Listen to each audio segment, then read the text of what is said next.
Saudações a todos. Hoje vamos tentar aqui dar continuidade a vocês com a nossa terceira aula do nosso curso de ufologia. Uma luta muito difícil para retirar, né, de todo o material ufológico algo que não nos pareça tão científico, mas também respeitando toda a essência da ufologia. Então é científico, como já falei em outras aulas, no sentido de tentar ser didático, como qualquer outra outra situação que se preste a ensinar. Então, dando início aqui, nós temos o nosso curso, estamos na terceira aula. A gente aproveita também para lembrar sobre o material didático, que é o nosso livro aí, o Manual de Ufologia Científica. Agora, também, para quem prefere a versão digital, está a preço simbólico, pessoal, no site do Detetive do Improvável, através da Hotmart. Vocês podem adquirir este e outros livros e ter mais profundidade sobre os temas que aqui a gente apresenta. Também gostaria de lembrar vocês que já estamos aí. Esse ainda é a capa do primeiro exemplar da nossa revista digital mensal, uma revista amadora feita por um exército de um homem só, mas que eu tento levar com muita seriedade, com os temas não só de ufologia, não é uma revista de ufologia, é uma revista sobre espiritualidade, arqueologia misteriosa, mistérios do ser humano e do universo. Então vamos dar continuidade e começamos por essa situação aqui, que o que nós estamos estudando é uma ponte, né? Uma ponte rumo a esse desconhecido. De um lado nós temos a ciência, nós temos o fenômeno, mas como unir a ciência com o desconhecido? Como realmente a gente transforma o estudo dos objetos voadores não identificados, ou dos UAPs, né? Como falamos atualmente, a nova sigla, numa real disciplina científica.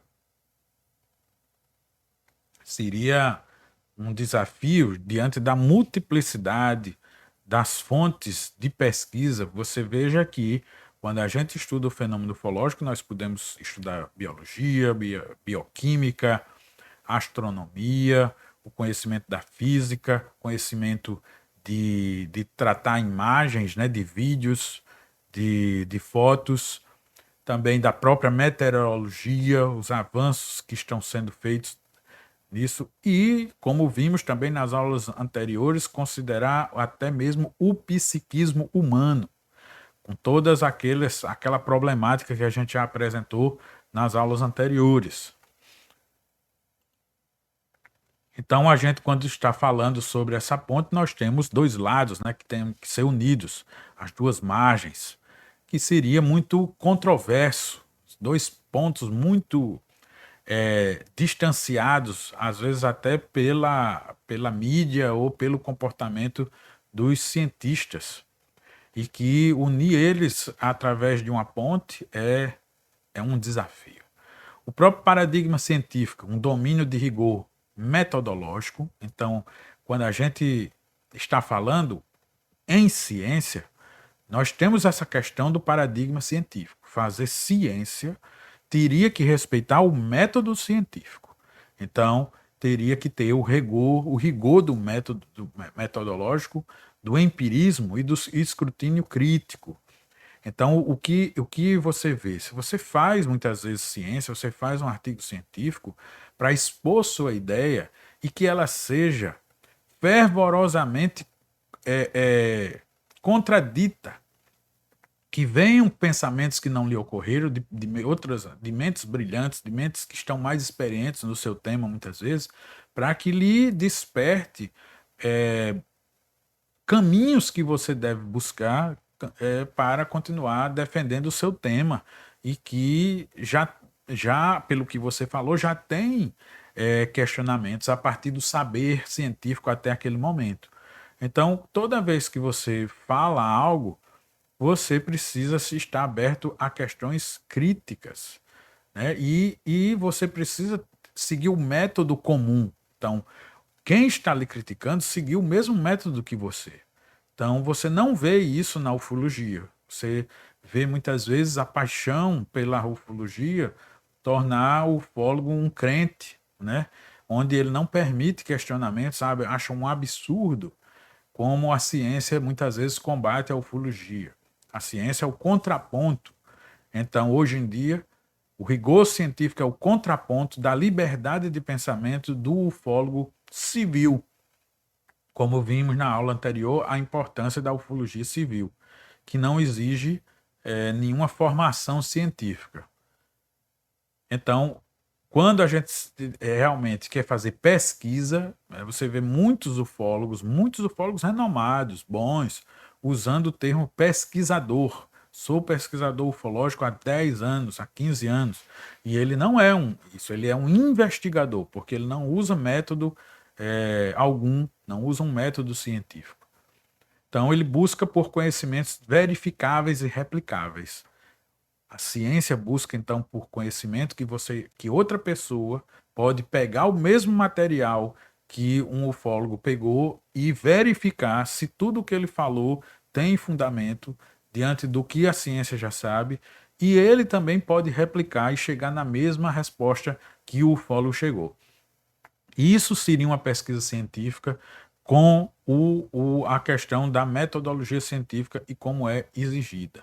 Então, a gente vê no outro lado, na outra margem, para a nossa ponte imaginária, o território inexplorado, né? Um campo que tem oscilado desconfortavelmente entre o domínio de investigação séria e as margens da pseudociência.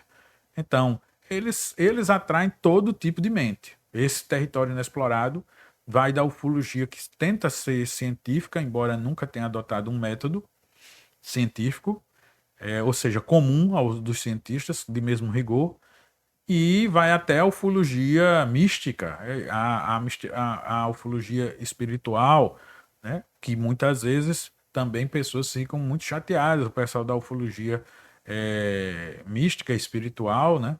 Que mistura muitas vezes até com a paranormalidade e com o espiritismo, fica muito chateado quando a gente usa termos mais científicos, até o ponto de dizer assim, olha, não precisa fazer um curso, né? Basta apenas sintonizar na vibração deles. E aí torna o nosso curso inútil. O que eu recebo de comentários, vocês não têm ideia. Mas aqui, independente da liberdade de pensamento, que eu realmente não sou contra nada, não sou contra a ufologia mística ou religiosa, se for honesta, porque o que eu mais acho terrível é o sensacionalismo, tanto na ufologia mais científica quanto na mística. Sensacionalismo e desonestidade é que é o grande pecado realmente. Então, na nossa apresentação de hoje, nós vamos explorar esses desafios, né, que separam esses mundos, né, gente? Que são tão diferentes, mas que gostariam aí, seria muito rico para todos, para os dois, né, se conseguissem interagir, serem unidos através de uma ponte. Então, o nosso abismo a atravessar com esta ponte são intrínsecos e extrínsecos. Os intrínsecos estão na própria origem dessa natureza do fenômeno OVNI, do fenômeno ufológico. Por si só, ele é muito desafiador, tem muitas nuances. Por exemplo, essa natureza elusiva, a qualidade dos dados, né? A gente precisa ver muitos casos ufológicos envelhecem mal. Sabe aqueles filmes antigos que envelhecem mal nos efeitos especiais, que ficam horríveis com o tempo, mas tem filmes que não envelhecem muito bem? Então, também nós vemos isso nos casos clássicos da ufologia. Alguns envelhecem muito mal na questão de dados, de evidências, de fotografias, etc. Então, e também vai ficar sempre na questão da falta da evidência física, mesmo se falando em chips, mesmo se falando em pedaços de disco voador, como o que explodiu em São Paulo, né, na praia. A gente termina, mesmo os crânios alongados, etc., não é considerado, não consegue tomar força de evidência física quando são examinados. Não bastam para o contraponto do método científico. E quanto aos desafios extrínsecos, estão originados nos fatores socioculturais e institucionais. Então, tem o estigma institucional, que a gente viu, começou lá nos projetos grunge.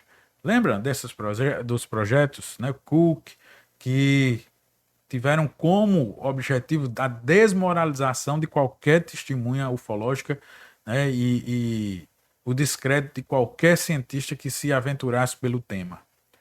A outra questão é a própria falta de financiamento. Você não tem nenhuma instituição, né? Nós temos instituições que financiam pesquisa no fundo do mar, em Marte, né, para que o homem volte para a Lua. Você vê financiamento para tudo. Só não vê financiamento para duas coisas: doenças raras, cujos remédios novos teriam pouca gente para comprar, e sobre a questão ufológica. Os remédios de doenças raras, a gente entende a crueldade do capitalismo, mas por que ninguém até hoje realmente se interessou a fazer um grande financiamento para a questão ufológica? Já é desmoralizado nos primeiros passos, não chega nem a ser cogitado. E a fragmentação do campo, que aí a gente fala, né, como existem ufólogos que se dividem, às vezes por questões de minúcias, às vezes por questões de ego, não vou nem falar aqui o que deveria mais estar relacionado a esse tópico, que é a fragmentação do campo, quanto à questão de ideologia mesmo, né? De análise, se é uma coisa dimensional, se é uma coisa somente de acobertar novos projetos militares. Não vou nem nesse mérito. Então, analisar esses obstáculos é o primeiro passo para se projetar uma solução de como unir a ufologia ou o chamado desconhecido a o mundo científico. Então, aqui está alguns alicerces em terra firme, terra forte que a gente poderia realmente se basear para fazer os pilares, né, de uma ufologia científica. Então, aqui eu coloquei para vocês os 6 pilares do método científico. Primeira questão do empirismo, né? Ele é baseado na observação e na experimentação. Então, por exemplo, na minha área, que é a saúde mental, na minha vida pessoal, já disse em alguns vídeos que sou médico psiquiatra há 25 anos, eu vejo muito as questões de transtornos de estresse pós-traumáticos, já fiz alguma matéria, prometo fazer um vídeo para vocês sobre esse tema que é muito legal, sobre achar sintomas reais, ou seja, observar que há muitas testemunhas de casos clássicos, e eu sempre cito o caso Walter, ele, o Travis Walton, né? Ele sempre mostra muitos sintomas de um trauma vivido mesmo após décadas. Então, para mim, isso é uma observação empírica, mas que por si só não serve como prova para que seja verdadeiro por causa das teorias do psiquismo que eu falei para vocês, creio que na aula 2. A grande dificuldade da ufologia no método científico é justamente o 2, a reprodutibilidade. Resultados devem ser passíveis de verificação por outros pesquisadores independentes. Alguns fenômenos, alguns achados do fenômeno ufológico podem ter uma certa reprodutibilidade. Por exemplo, o fenômeno solo UFO. Se você muitas vezes é aquela marca, né, que fica, os próprios círculos das plantações poderiam tentar se fazer uma reprodução deles, mas de forma honesta, não de forma para desmoralizar, entende? Para realmente ter os mesmos efeitos, tudo, se numa área que não tem sinal de celular, nos autênticos tem sinal de celular, quando a colheita é coberta e replantada, ainda fica algum sinal nos autênticos. O trigo normalmente não é quebrado, ele é quebrado nos falsos e ele é realmente torcido como se fosse de plástico. Ele faz curvas. Então, tentar atingir uma reprodutibilidade desses fenômenos seria aplicar o método científico. A outra questão é a falseabilidade. Uma teoria deve poder ser, em princípio, refutada por evidências. Então, isso os ufólogos não estão educados, porque é uma questão de educação científica você aceitar realmente refutações de tudo o que você defende. E na ufologia, infelizmente, nós não vemos uma postura científica, ética que deveria, né? Na verdade, viram inimigos pessoais, muitas vezes. E eu estou falando de grandes cérebros, grandes mentes, pessoal, de pessoas educadas e de muito respeito da minha parte. Né? Mas quando você não tem a formação científica, você ainda fica muito sujeito a críticas. Lembra das críticas que sofria o Erich von Däniken? O Erich von Däniken não tinha formação científica, mas ele soube responder muitas vezes. Eu lembro que nas entrevistas que eu vi sobre o livro Eram os Deuses Astronautas, o primeiro, né, foi massacrado pelos cientistas. E ele respondia como? Gente, eu estou perguntando, fazendo perguntas pelo que eu vi, eu não estou afirmando. E mesmo assim era massacrado. Dentro da ciência, com formação científica, você lida melhor com isso, entendeu? As críticas fazem com que você vá ficando cada vez mais rigoroso com você mesmo e continua defendendo aí. A questão da parcimônia é um outro pilar do método científico, né? Muito também falado sobre a navalha, sobre a navalha de Ockham, é o termo utilizado pelos ufólogos mais científicos da atualidade. E o que é que ela diz? A explicação mais simples é geralmente a preferível.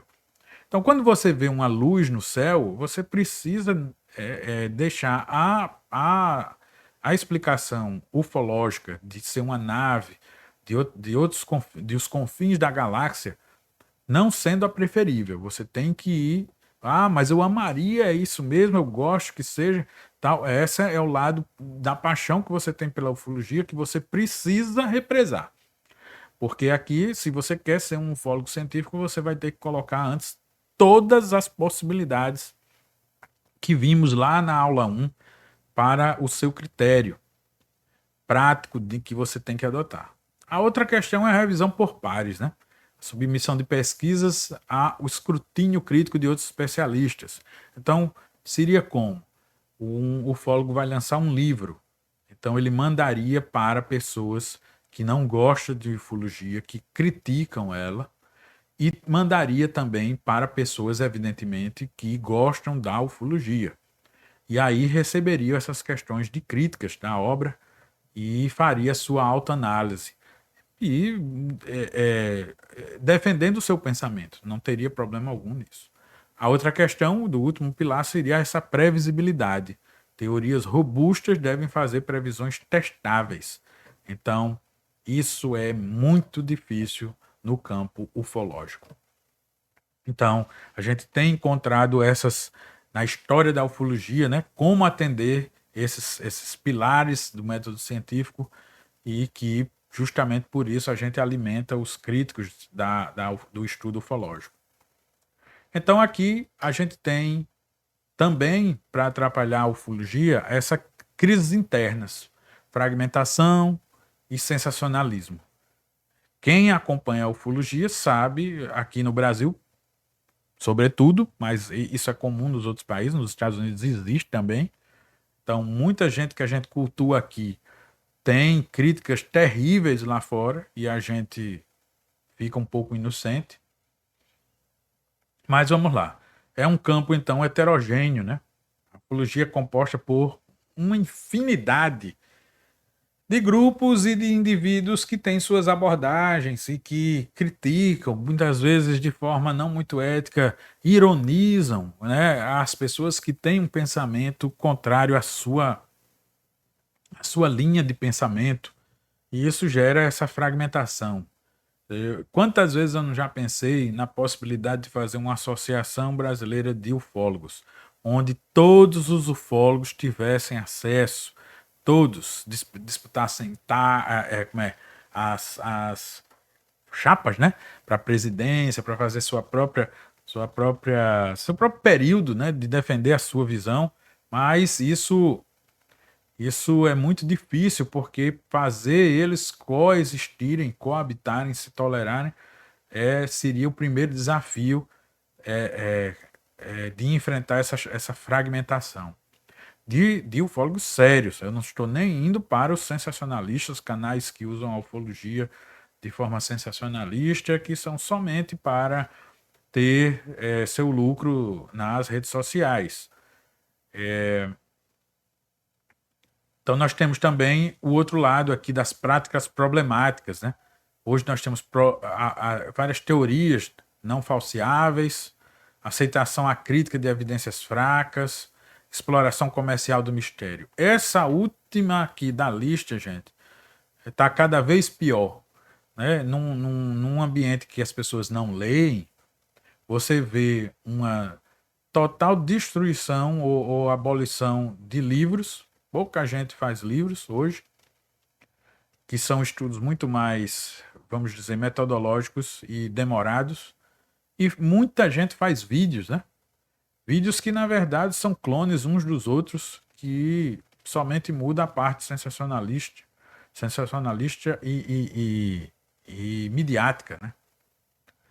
Então, tá aí essa crise interna. Elas minam a credibilidade mais ainda dos pesquisadores sérios e dificultam, sim, a distinção entre uma investigação genuína e uma especulação infundada. Porque quando todo mundo quer a questão de ter o seu espaço ao sol, vale tudo, né? Para se divulgar algo impressionante que chama a atenção e dê likes e acessos ao canal. Mas voltando aí para os nossos desafios extrínsecos, você vê o peso então do estigma, né, da inércia institucional, que a gente ousadamente aqui chama de fator ridículo. Tem mais detalhes no capítulo referente, o capítulo 3 lá do nosso livro, do Manual de Ufologia Científica. Então você vê que o tema, o OVNI, ele realmente tem estigma. É estigmatizado culturalmente, facilmente ridicularizado. Embora seja bem recebido, a população hoje convive melhor com o tema, mas todo mundo sabe, né, o que é praticamente um Grey. Ele virou uma figura pop, mas isso tem seu fator ridículo da situação, onde vem as teorias de conspiração, ficção científica, sensacionalismo. Você vê muita coisa que entrou na ufologia depois que foi lançado um filme, né? Eles pegaram o filme e passaram a viver com aquela realidade do filme que não tem nenhum outro embasamento a não ser o filme. Mas, então, isso só prejudica, né, o estudo ufológico. Sobre o impacto, você vê que os cientistas temem, né, a perda justamente de credibilidade profissional e dificuldade na obtenção de financiamento. Quando você fala alguma coisa ufológica, é muito complicado. Existem teses de mestrado e doutorado brasileiras sobre o tema de ufologia. A maioria delas tentando descredibilizar, as outras somente falando sobre fenômenos psíquicos. Nada sobre uma questão de uma defesa mais ousada sobre a comprovação, ou pelo menos o intento de chamar os cientistas a enfrentar mais o tema ufológico. Vocês podem encontrar algumas dessas teses facilmente. Eu mesmo, por ser médico e ser professor, sinto, né, um pouco desse temor. Mas hoje já tá muito calejado, não tem problema não. Pelo contrário, eu até gosto. Quando você se abre publicamente, pessoas que não têm a quem recorrer de falar de suas experiências, que com outras seria ridicularizado, muitas vezes na própria família, terminam encontrando em você um porto seguro, e isso é muito gratificante em ajudar essas pessoas. Então também tem o ponto histórico, né? O relatório Condon, que ao concluir, eu falei errado anteriormente, mas está aqui o relatório Condon, que a gente viu na aula 2, concluiu que tudo que estava ali, no que eles levantaram, praticamente não tinha nada que a ciência devesse gastar dinheiro com ela. Então, esse foi o primeiro grande passo para solidificar essa postura de ridicularização. Então, tudo que você ouve de questão de piada, de desmoralização mesmo da ufologia, começou com o relatório Condon. Então, os obstáculos estruturais, gente, justamente esses, né? A falta de metodologia, ou seja, um método que todo mundo use, que todo mundo possa questionar, que tem um padrão, né, que gere programas de longo prazo, até mesmo que se desenvolva instrumentação para estudo de solo, para estudo de vídeos e tantas outras evidências que nós temos, passem a ser uma realidade. E a outra, um obstáculo estrutural, eu sei que existe toda a boa vontade do mundo entre os nossos ufólogos civis, mas o domínio amador faz com que a gente se afaste, né, da questão metodológica, por não ter uma formação. Então, se os ufólogos civis buscassem pelo menos uma formação metodológica com os métodos, talvez isso fosse um passo para que os cientistas os reconhecessem mais ainda. Eles hoje, os ufólogos, deveriam se intitular investigadores.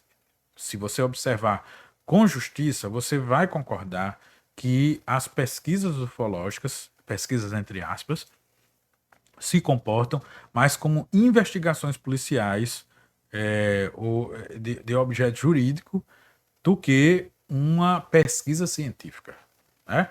Então vamos lá. O início da construção dessa ponte tem essas oportunidades, as novas abordagens, né? Nós temos os avanços tecnológicos, nós temos uma mudança, inclusive, na narrativa oficial. As Forças Armadas Americanas, por exemplo, outros cientistas. Hoje já existem grupos científicos de médicos, né? Grupos, por exemplo, de médicos, de psicólogos, que se prestam a atender, socorrer, ouvir e dar um suporte a testemunhas ou vítimas de abduções ufológicas. Também existe o foco em dados de alta qualidade, a gente realmente começar a catalogar os hotspots, os locais que são mais quentes, né? Tentar ver como a gente colocaria tecnologias nesses hotspots e até fazer investigação com múltiplas ciências do porquê de ser um hotspot, ou seja, um lugar de muita incidência ufológica. E, claro, desenvolver os protocolos, né, rigorosos para que quem pesquisasse um hotspot aqui na América do Sul, pesquisasse nos Estados Unidos, pesquisasse na China, pesquisasse na Índia, usando o mesmo método. Aí sim a gente poderia conversar. Uma outra questão, então, falando sobre novas ferramentas, é justamente proliferação de sensores e da inteligência artificial. Nós agora, tá, tudo bem, a inteligência artificial tem ficado sob o acesso de pessoas que gostam de fraude, de sensacionalismo, mas ela também pode ajudar a ufologia séria científica. Como? Bom, a gente tendo uma nova tecnologia de sensores, nós podemos, né? O que são os sensores que eu estou me referindo? Nossos celulares. Então, nós temos pessoas com mais facilidade de filmar, de fotografar e até com alta resolução, né? De fazer realmente uma verdadeira rede de vigilância do nosso céu. Podemos também ter aplicativos no nosso celular de satélites de observação da Terra, de rotas de avião, né, de tudo, de detecção de drones. Então, essas questões aqui de ver os dados de forma mais séria, e não apenas gravar na euforia da paixão ufológica uma luz distante, mas tentar ir buscar o que seria aquela luz é realmente uma questão de você reconhecer que tem novas ferramentas que você pode utilizar, já não ser tão engolido por suas paixões. Então, com isso nós teríamos análise de dados desses softwares, nós teríamos a inteligência artificial fazendo algoritmos para a gente deletar, por exemplo, anomalias e padrões em grandes volumes de dados, mesmo que fique naqueles 6% do que não se explica, do que está nos nossos céus. Então nós temos sim como avançar na qualidade, né, de nossos dados na pesquisa ufológica. E agora eu estou falando na possível pesquisa sem aspas, tá? Então, qual seria o resultado disso? Um potencial, né, sem precedentes para a gente ter dados de maior qualidade, de poder ser analisado, de poder ser distribuído em locais em centros com especialistas que adotariam esse rigor metodológico e que a gente faria desde a qualidade de imagens captadas até o relato das testemunhas. Então, essa é a engenharia da nossa ponte que liga a ciência ao desconhecido. Os pilares da nova abordagem metodológica vão em focos em dados instrumentais. Então, a gente realmente vê casos de múltiplas testemunhas, sobretudo se elas forem qualificadas. Então, veja, quando a gente tem um vídeo sobre uma cidade, um vídeo numa área urbana, é esperado que outras pessoas em outros bairros, em outras localidades, também tenham esse mesmo dado, esse mesmo vídeo da mesma coisa. Então a gente pode, né, hoje entrar em contato com tantas pessoas, até mesmo qualificadas em fenômenos meteorológicos, em pessoas que operam radar, pilotos e etc. Então, poderia se fazer uma rede entre os ufólogos com esse pessoal, pessoas que teriam entre os ufólogos um contato sério, né, para falar sobre essas anomalias. Os protocolos e bases de dados seria outra padronização para poder a gente desenvolver o nosso método. Então, todo mundo fazendo as mesmas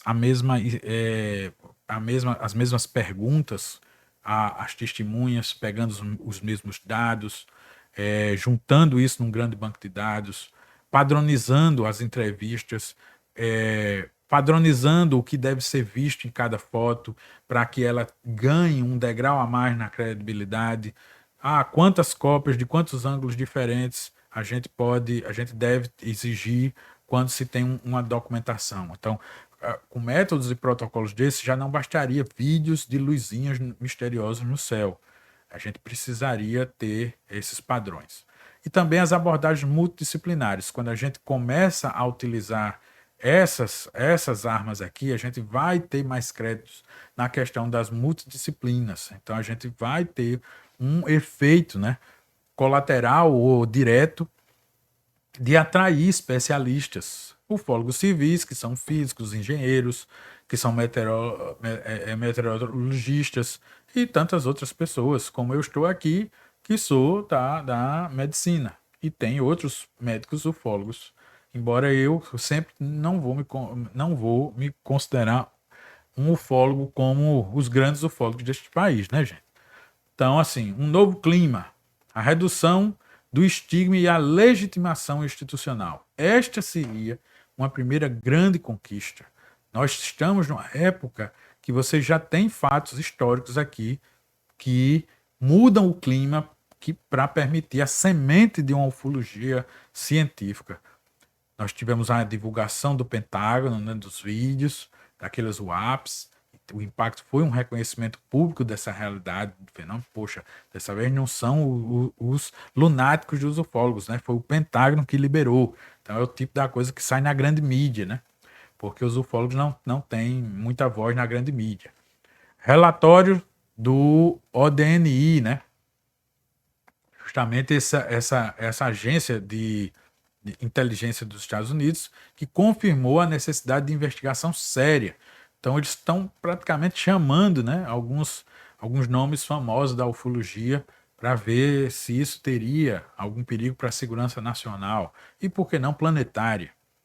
Também nós tivemos as audiências do Congresso, né, audiências públicas com testemunhas, pilotos, oficiais, jornalistas, que teve como impacto um debate público também reverberou em alguns países, sobretudo aqui em Brasília, né? Nós tivemos os maiores ufólogos brasileiros lá no Congresso pedindo justamente e promovendo esse aumento de transparência de dados. E claro, quem não podia ficar de fora, né? A NASA passou a comissionar um estudo independente sobre os UAPs. Então, tudo isso faz com que a sociedade científica, né, se volta a se questionar, poxa, será que eu posso pesquisar mesmo sem ser agredido ou perder meu crédito? Então, esse é o novo clima. As estratégias de investigação vão daquele rigor, né, da navalha de Ockham, ou seja, que a melhor explicação é a explicação mais simples, até o que é falsidade intencional, falsificação intencional. Então, o primeiro passo para uma estratégia de investigação seria explicações terrestres avançadas. A gente viu isso na aula 2 e a gente precisaria então considerar as hipóteses mais possíveis, mesmo que elas lhe pareçam mais desinteressantes. Reflexos, drones, tudo isso que você que ama a ufologia não quer considerar quando vê uma luz estranha no céu. Então, você precisa ver a qualidade das testemunhas, questionar por que aquela pessoa está falando aquilo, se não for realmente um fenômeno extraterrestre, né? Considerar tudo o que a gente falou aí, de uso de IA e de fenômenos atmosféricos, etc. O outro passo também é formular e é assim. Aqui o sentido de falsificar não é a questão de você virar um falsificador, gente, mas você tentar criar outras hipóteses mais específicas que alguém poderia falsificar. Você lidar com isso aqui. Então você mesmo cria suas ideias de contraponto. Né? Por que alguém faria isso e como faria? Então, assim, ao invés de tentar provar uma teoria grandiosa, como por exemplo a da hipótese extraterrestre, a ciência tenta no método científico, hipóteses mais testáveis. Então, por isso, a gente vê aqui dois exemplos. Se um UAP exibe acelerações que violam a inércia conhecida, isso pode levar a investigação sobre nova física. Poxa, então a gente, se essas coisas estão fazendo, se coisas estão fazendo evoluções em ângulo reto, curva em ângulo reto, que nenhum piloto ia sobreviver à força gravitacional lá, força G. Então, será que existe parte da física que a gente não conhece? Então, essa seria algumas formulações que você pode fazer e não sair do método científico. Um outro exemplo, se um padrão de aparecimento coincide com eventos geofísicos, isso pode sugerir uma ligação natural. Então, vou lhe dizer, OVNIs e terremotos, existem OVNIs e vulcões, né? São relações que a ufologia considera. OVNIs e guerras. Então, como isso poderia estar ligado através de eventos geofísicos mais naturais? Será que o vulcão poderia fazer algo que nos pareceria em vídeos e fotos, em relatos, objetos voadores não identificados? Será que durante um terremoto existiria alguma explicação natural, liberação de gases, qualquer outra coisa que a gente já ouviu falar aí na mídia, que poderia justificar? E não somente OVNIs têm interesse em áreas que sofreram terremotos. São essas provações que o verdadeiro ufólogo científico passa. Então, uma visão do futuro. Os estudos dos UAPs como campo científico legítimo. Olha que ousadia, hein? A gente precisa ver que, para que a ufologia se torne ciência, a gente vai ter o rigor metodológico que a gente falou, ou seja, método científico, protocolos, buscar sempre uma transparência. Então, ninguém deter dados para poder esperar um momento mais midiático, sabe? Realmente dividir com os pares, com pessoas, com ufólogos até que não concordam com o seu método, sabe? Com ufólogos que você não concorda, que acham que são muito viajantes e tal. Se você é mais rigoroso, tente lidar com isso de forma mais pacífica. Você não precisa. A tolerância, gente, só existe para quem não é semelhante. Você não tolera seu semelhante. Você só tolera aquele que é diferente, que pensa diferente de você. Então, a questão também, para se tornar ciência, esforços conjuntos entre investigadores, academia, agências governamentais, grupos de especialistas, né? O pessoal que manja de radar, que é piloto. E, claro, manter a sua paciência e o ceticismo saudável que a gente sempre fala aqui. Né? Reconhecer que respostas definitivas podem levar tempo. Um caso clássico pode levar muito tempo para não ser mais rebatido pelo ceticismo não saudável. E aqui está, então, o propósito de toda a nossa travessia, né? Anomalias são frequentemente o motor do progresso científico. Elas desafiam paradigmas existentes e podem levar a novas descobertas. Então, a ufologia para a ciência é uma anomalia. Os WAPs do nosso céu são anomalias, né? Os relatos de pessoas que se dizem abduzidas e se mostram verdadeiramente traumatizadas, preenchendo os critérios internacionais de diagnóstico para um transtorno de estresse pós-traumático, por exemplo, são anomalias que a gente pode trazer mais conhecimento científico genuíno. Então a gente quer trazer essa ufologia para o nosso mundo, né? Então, o esforço para investigar esse fenômeno e investigar de forma científica não é apenas justificado, ele é imperativo, ele é necessário. Não existe um São Newton, não existe um São Carl Sagan. Por quê? Porque todos os gênios da ciência são questionáveis. Nós podemos fazer uma tese questionando Einstein, questionando qualquer homem gigante da ciência, porque a ciência ela se auto-questiona. Quando a ciência não se questiona nos seus argumentos, ela virou dogmática, ou seja, ela virou uma crendice, uma religião. Então, a gente não pode ficar na ufologia através de dogmas, de ideias que não podem ser questionadas, mesmo em casos extremamente complexos, clássicos, como, por exemplo, agora o caso do ET de Varginha. Do estigma, então, à ciência, fica aqui o resumo dessa aula. Né? O passado mostrou uma jornada árdua, marcada por essa natureza elusiva do fenômeno, sensacionalismo e ceticismo. Agora, o nosso presente, a gente viu que o clima mudou, há uma janela de oportunidades que a ufologia nunca viu na vida. Nunca viu, pessoal.